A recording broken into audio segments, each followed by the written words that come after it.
Bryson. Welcome to the first ever Bryson's Book Club video review. I'm so excited to be doing this. I've been wanting to do video creation for a long time now.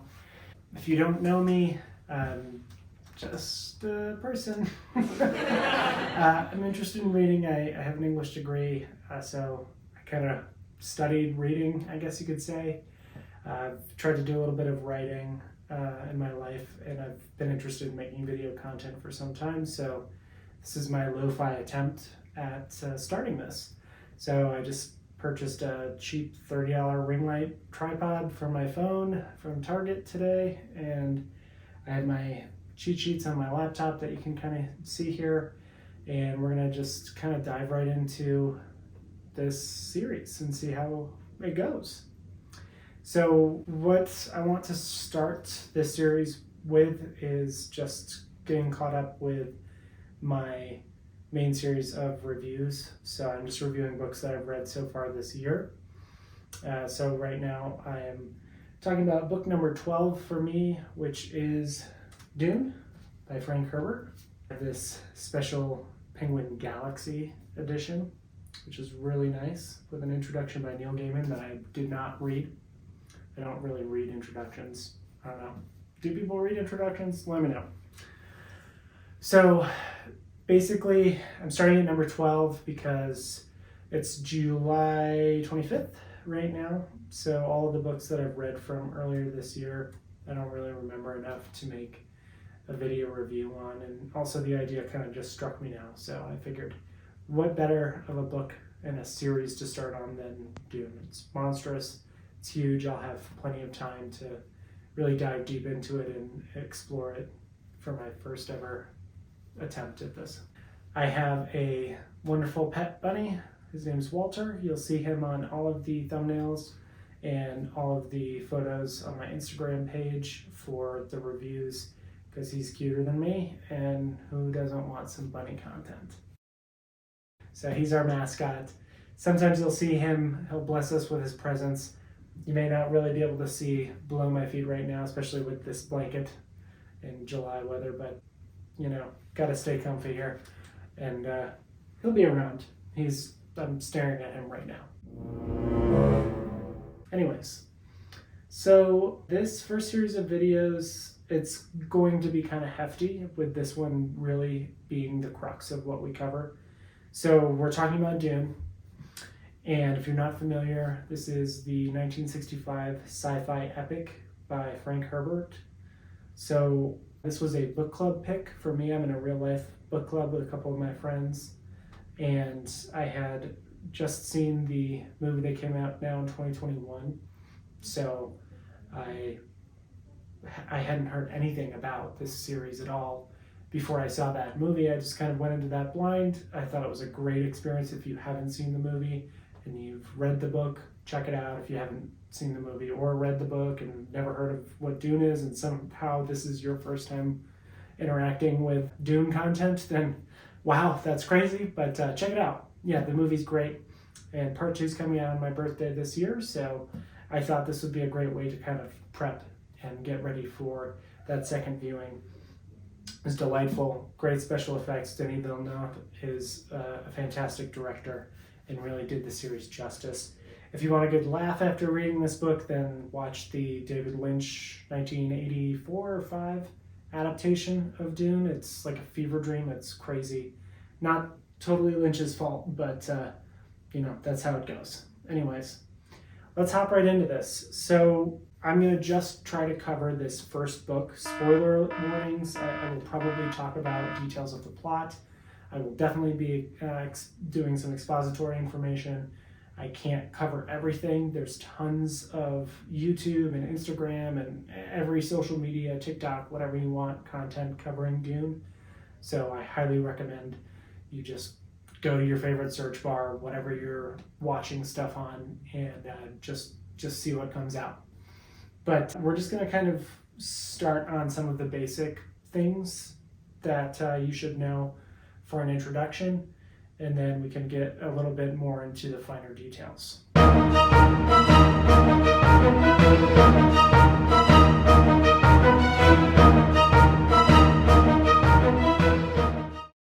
So this book is massive. It's a huge, sprawling, epic novel, and there's a lot of lore to jump into.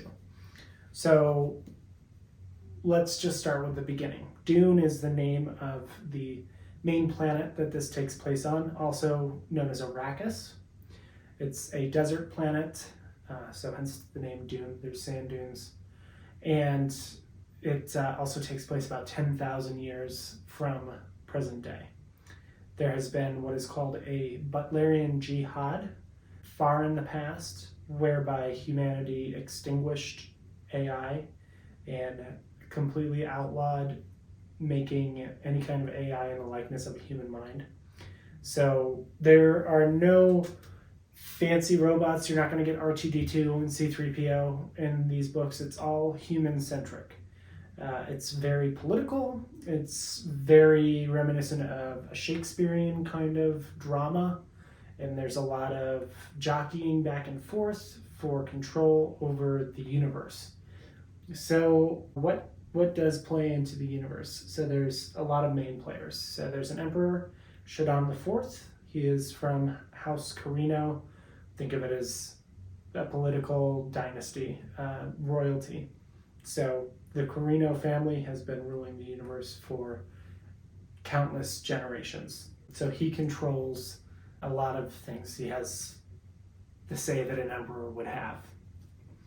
There's also the Chone Company, which is basically the modern Walmart or Amazon of spacing. So it's always kind of escaped me what their point is. They kind of are just talked about. It's a capitalist critique, but it's kind of, it feels unnecessary as a detail, but it definitely is a big part of who's involved. You just never will really meet characters specifically from Chone. We don't talk to the Chone guy. That's an acronym, CHOAM. I believe it stands for Combine On It. Ober, I don't know. You can find it online. I'll put something around me. There's also a group of women priestesses called the Bene Gesserit, or Bene Gesserit, however you want to pronounce it. I think they have like some British actors in the movie, so they kind of pronounce it Bene Gesserit. I think that rolls off the tongue nicely, so that's kind of how I say it. So these people are controlling bloodlines. They're influencing how marriages are arranged, and they're controlling whether they have female or male children. They can control that. They've honed in their ability to control even the finest details of their muscle movement. So they're extremely advanced fighters, and they also are able to, the real adepts are able to tell whether someone is lying or not through advanced face recognition kind of abilities. They can read people's minds. Essentially, they call them truth sayers. So if someone commits a murder, they would be put before a truth sayer, and that truth sayer, the Reverend Mother, as they're called, would be able to tell, is this person fucking lying to me or not? So they're this sort of secretive umbrella kind of group that's operating in the shadows, but also are very much present in everyday life in the Dune universe. We also have mentats. So with the lack of computer AI, humans have honed the mental capacity of the brain such that mentats are able to compute large numbers or large amounts of data equivalent to or greater than AI machines of before. Now, granted, Frank Herbert was writing this in 1965, so I think maybe his idea of where AI was going has kind of been replaced with what we think of as AI in 2023. AI didn't really exist in its current state in 1965, so I think it's really forward thinking of him to have a prediction of human future that doesn't include AI, right? Because we're already at a turning point with that. And then beyond that, we have the main houses. So like the emperor is from House Carino. It's basically the last name. It's an empire. There's people at the top who rule the families or the houses, and they usually control or have fiefs over planets, and that's where Arrakis comes in. We have House Atreides, and the main characters are from that house. We also have House Harkonnen or Harkonnen, I'll say it interchangeably. They're kind of the bad guys, the just easy to hate, pretty not one-dimensional bad guys, but they're greedy. They are a mouth that is constantly eating. They are destroyers of their own planet and others, oppressors of populations that they rule over. There's also the Spacing Guild, and they are mainly comprised of people called guild navigators who use a drug called spice, which is only found on Arrakis or Dune, and they use that drug to see into the future so that they can properly steer ships through interstellar space. I believe there's some detail somewhere where before the usage of spice, they only had like a 2/3 success rate, so they were trying to calculate out or pre-navigate their paths and ended up crashing into asteroids or something like that, a planet. So with the drug spice, they're able to trip balls, see the future, steer the ship, get on the right path, and they have a complete and total monopoly on any kind of travel, transport. So they basically are kind of running the economy of the universe in Dune. So that's basically it for the main players. That's the kind of main part of the lore that is built out as far as the human element of it. There's Dune. There are also plenty of planets. We really don't get very many details, or at least not as much of a detailed description of them as we do of Dune. We get the House Atreides, homeworld is Caladan. It's kind of like Earth, but super tropical and almost kind of like a paradise. There's the House Harkonnen, home planet Giedi Prime, which has completely been industrialized, and there's basically no trace of an environment there. It's all just industrial smog, disgusting, nasty buildings and factories and things like that.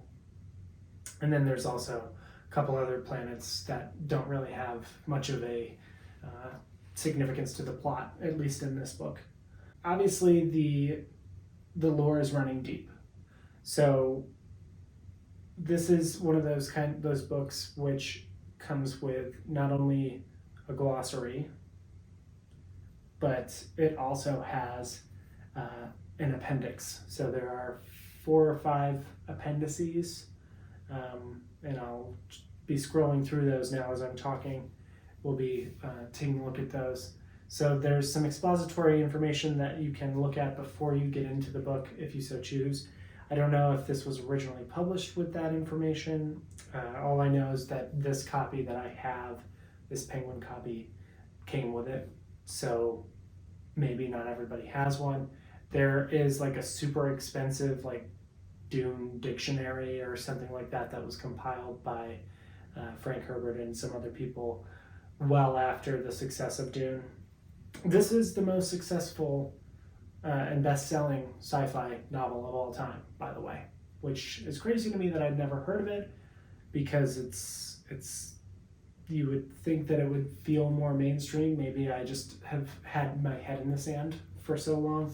Didn't necessarily study sci-fi in school, so unfortunately I'm kind of getting my exposure to sci-fi now.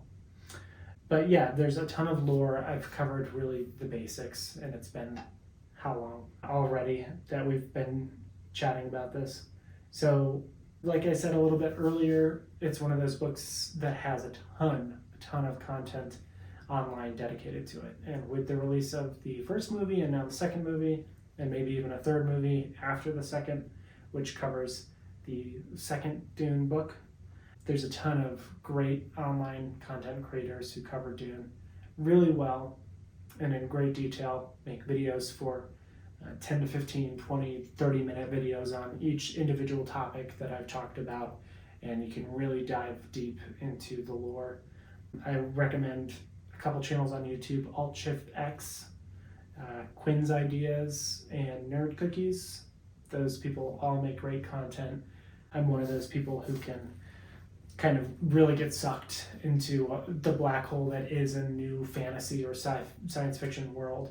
So those people really kind of fueled my addiction for probably the last month or two. I've just kind of been, I only just finished the third Dune book and moved on to another completely different book now. I'm taking a break on this series. Yeah, this took a long time to read, but also during the time that I was in this franchise, I was enjoying all of the auxiliary content that there is to consume, which you can't say about most books. Most books will have some YouTube reviews, they'll have some Instagram reviews, but really they're not going to have very much dedicated to them. It's not Star Wars, it's not, anything I can pick off of my shelf right now is not going to have 5, 10, 15, 20 channels making dedicated content to them. Just goes to show you how big the fan base is for this series. All right, so that's about it for the basics. Let's get more into the meat and potatoes of what this book has to offer.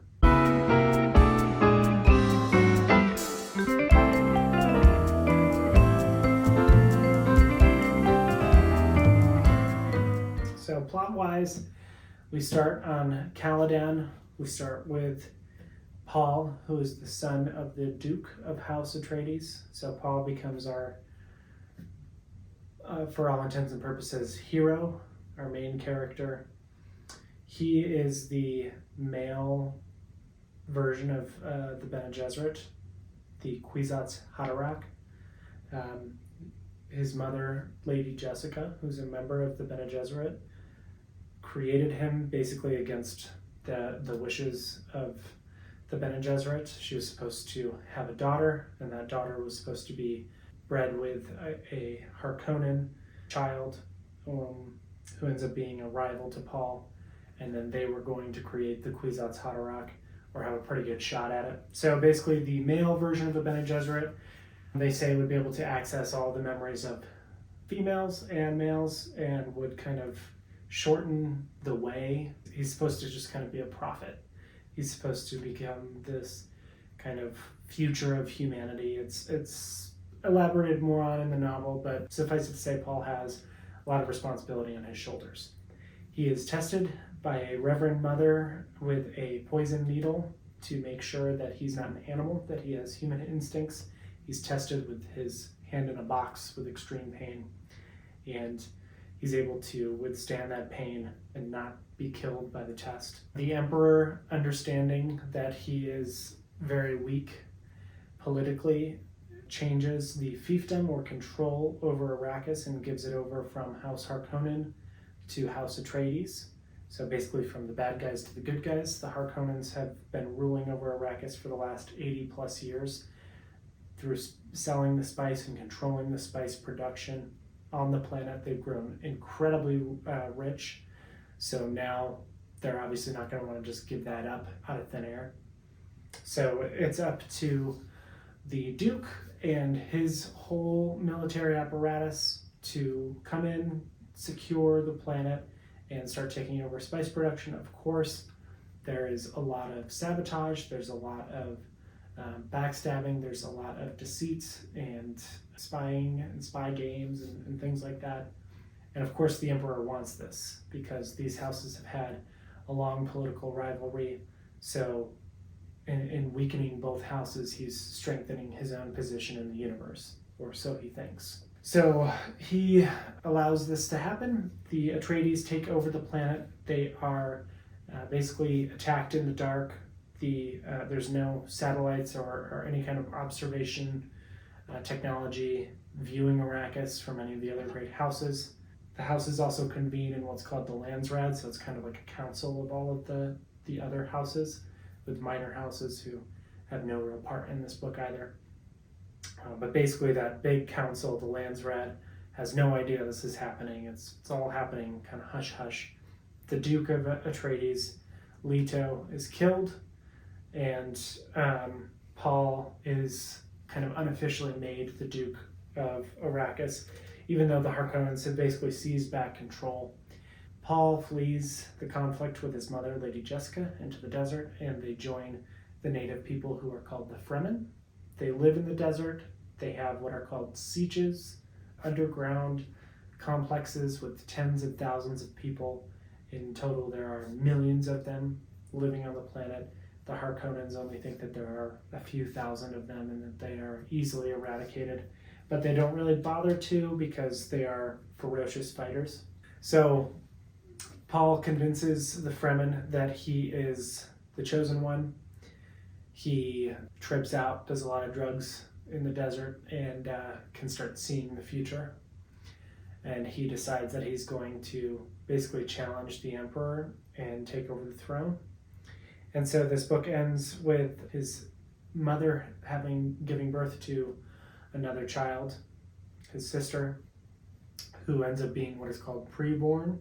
So she has all of the memories of every single one of her ancestors until they basically conceived the child, going on and on. But this goes all the way back to basically the first humans and maybe even before that. So she's what is also called an abomination because she lives with all of these memories of people before. And this happened because her mother was doing a big drug ceremony to convert into the Reverend Mother of the Fremen tribe while she was pregnant, and so it somehow messed up with the fetus. Anyways, she ends up killing the leader of the Harkonnens, Aaliyah, the child does, and then Paul ends up taking the throne. I'm obviously leaving out a lot of details because the plot is important, but it's not really the thrust of what makes this book great. The plot is the reason you're flipping the pages, but you're reading from cover to cover for the world building, for the characters to understand this complete ecosystem and universe that Frank Herbert has built. That's it. It's a neat package. It's all wrapped up with a nice little bow. Start to finish, we have a hero's journey for Paul. There's a lot more that almost gets corrected in the second book, Dune Messiah. I think Frank Herbert realized that people weren't understanding the faults of Paul, and Paul kind of becomes a stereotypical hero where he's really not supposed to turn out that way. It's supposed to be a warning about religion and the danger of trusting political figures too much.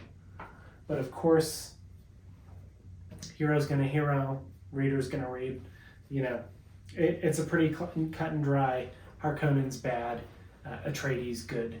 Paul, also known as Muad'Dib, begins this religious fervor once he takes over, and we don't really get to see the aftermath of that in this book, so it's kind of easy to let him off the hook and say, oh, well, the greedy emperor has been dethroned, and the good guy who started out this book as a 15-year-old kid and was kind of thrust into the political center of the universe, quite literally, has now just kind of come to put everything back in its place. Great. But that's not really what the point of this book was, although I can kind of see exactly how readers can skim that from this. So that's a very, very rough outline of the plot. I'm leaving out more than the David Lynch movie did. So if you really want a good plot review, just SparkNotes it, look it up online. That Alt-Shift-X channel that I mentioned, they make I think they have a 12-minute video that explains all 6 books. So you didn't have to sit and listen to me this whole time. I tricked you. Anyways, I gave this book a 9 out of 10 in my written review. That is the tied for the highest review I've given so far this year. So let's talk about a couple of things that make this book stand out to me.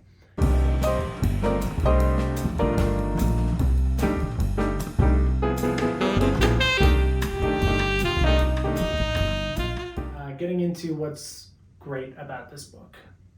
It has some really well-crafted political rivalry, turmoil, rules of engagement.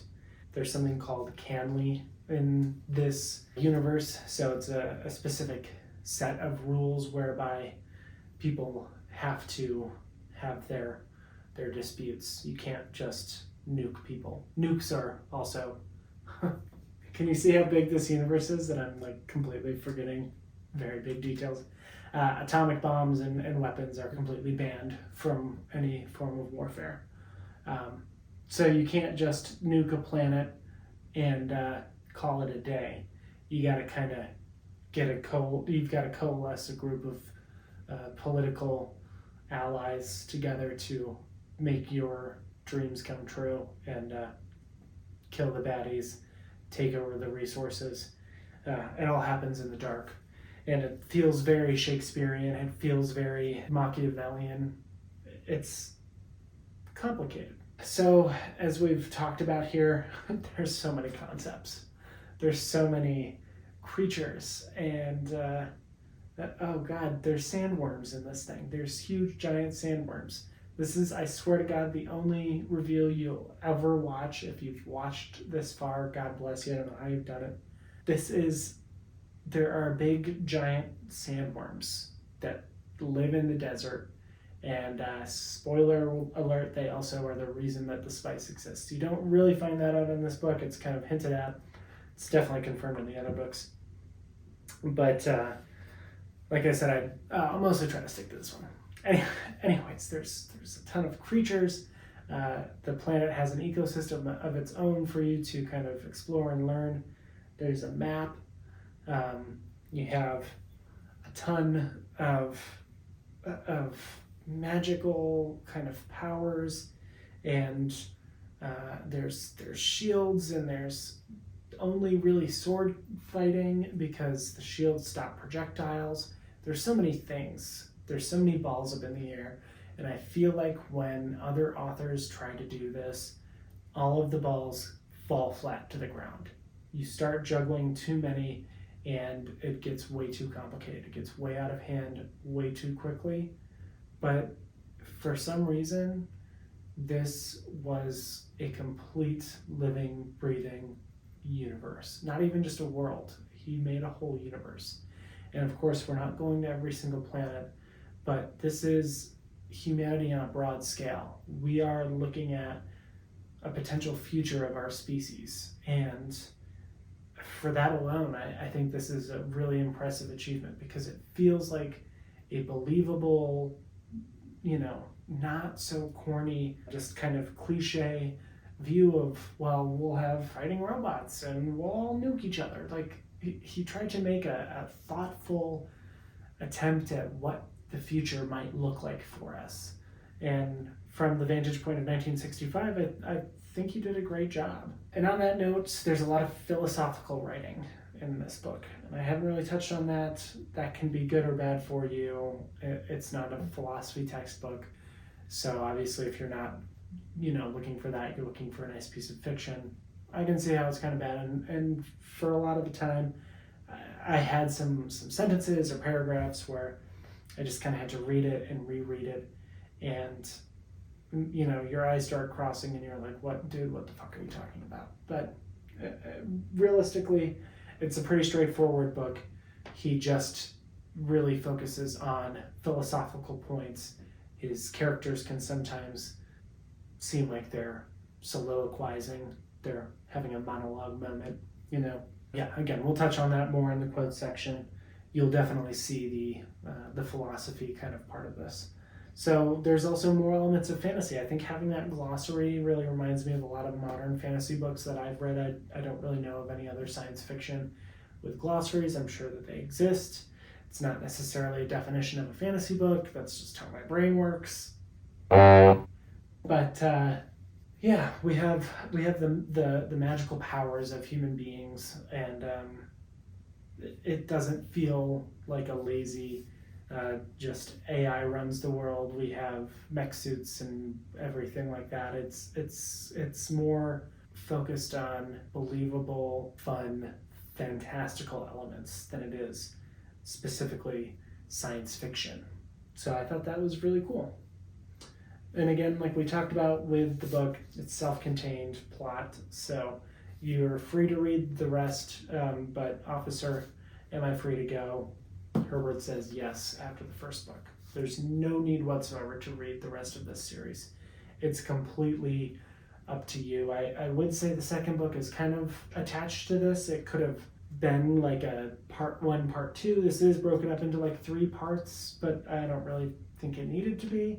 It could have been such that this was part 1 and Dune Messiah was part 2, but Children of Dune kind of gets into a preface to the 4th, 5th, and 6th books in the series. So Children of Dune is completely unnecessary reading as far as the vantage point of starting at this book. This book can start and end. You can pick it up, finish it, put it down, and not have to think about the universe anymore. I really like, too, his ponderings on ecological issues. I like the dangers of hero worship, as well as religion worship, the dangers of and nefarious purposes of religion, the human-centric nature of them. Even though they're supposed to be our bridge to the other world, they end up being self-serving for the levers of power. And finally, among the many more reasons I could talk about, this is if World of the Worlds, which I did a written review on, is like the granddaddy of science fiction, this is kind of like the daddy, okay? This is the precursor to most modern science fiction. So if you like the genre and you've never checked this out, it's really interesting to see where the genre got a start, where the modern era of the genre really began. And I would say that I've read in the last couple of years probably at least half a dozen sci-fi books. It's not a lot, I know, but all of them have something to owe to this book. So if you're interested in the origins of a genre, how a person can define a genre, then this is a great book to check out. So, of course, this book does not exist in a vacuum. It's not a 10 out of 10. Even a 10 out of 10 has some flaws. It does have some drawbacks or potential turnoffs for certain readers.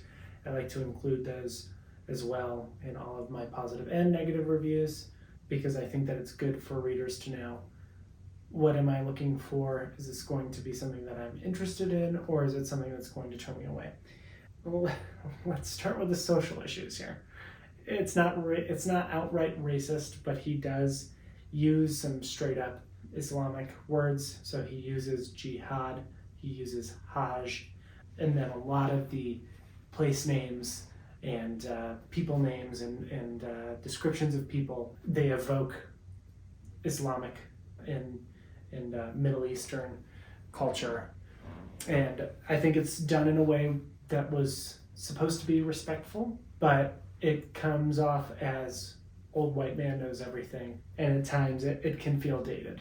So that if that's a turnoff for you, potential turnoff, then you may not enjoy it. You may find it corny or offensive.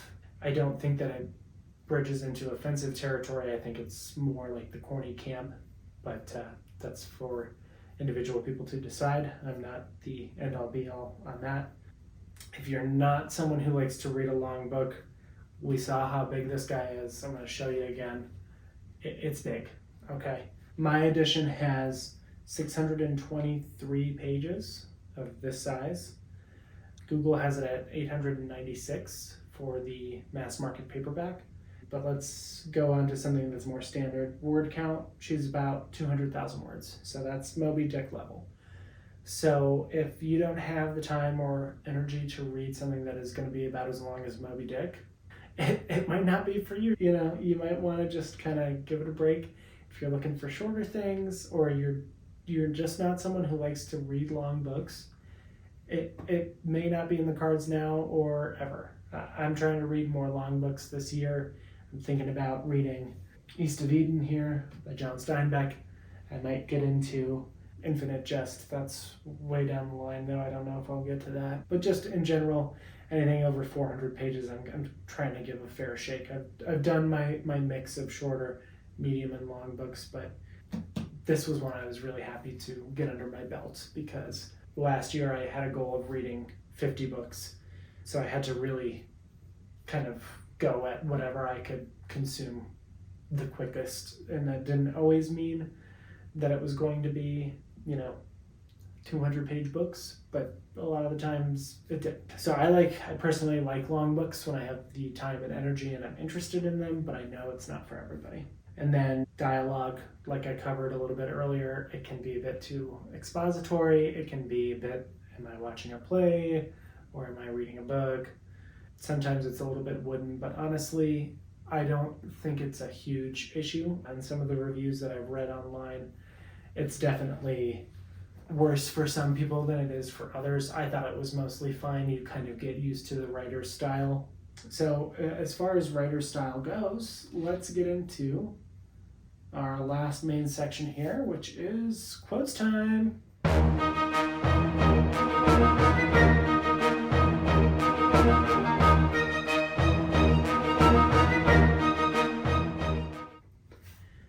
So I might put some of these up on screen. I'm not really sure what I'll be able to do. This is going to take me a long time to edit. So I'm just going to read some out from my computer, and we're going to go from there. The mystery of life isn't a problem to solve, but a reality to experience. So already we're getting into that philosophical bent here.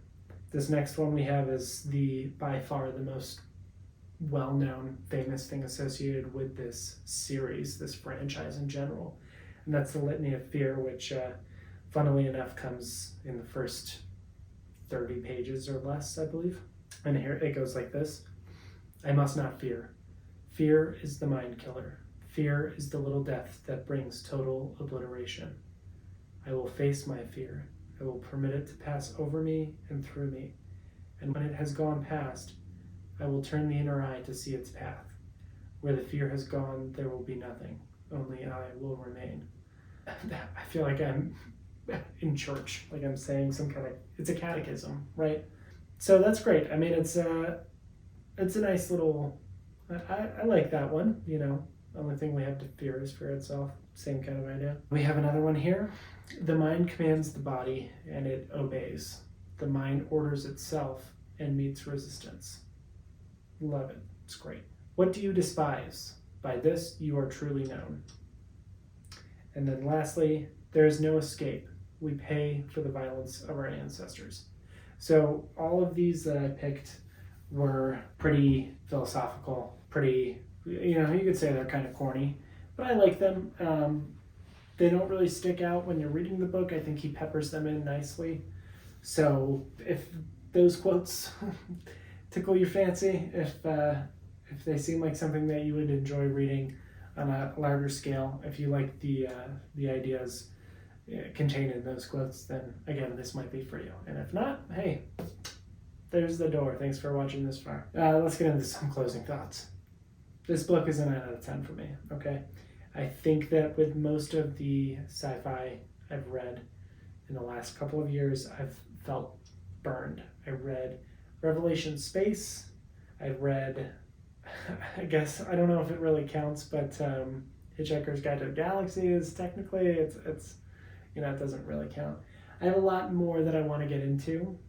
I would like to read The Martian, and I have a couple others. I didn't really have this part prepped. Oh yeah, I want to read the Three Body Problem trilogy as well. So I think there's a lot of sci-fi that will be good, but I was really starting to kind of go down and down with sci-fi, and that didn't really track for me because I love sci-fi movies. I love the concept of sci-fi. I think a lot of the time it's just poorly executed. So I think that it was really refreshing to see something that felt like a step in the right direction. I think that the biggest reason you would want to read this is if it's just too long for you, but otherwise it's very worthwhile to just go ahead and dive head first into. Okay, that's all I've got to say about Dune. Until the next video when we talk about Dune Messiah, and I might cover anything that I missed here. If you watched this far, that's crazy. That's really cool. Comment down below if you've read Dune, if you like sci-fi, if you like long books, anything to stay engaged. I will certainly be replying to all of my comments, as I have no following to speak of. I'm just doing this for fun, for enjoyment of, and for trying something new. So if you watched part of this and skipped to the end, thanks for watching some of it. I think on the YouTube side of things, if I can, I'll try to break things up and have sections, so you'll be able to kind of jump around and see what you like.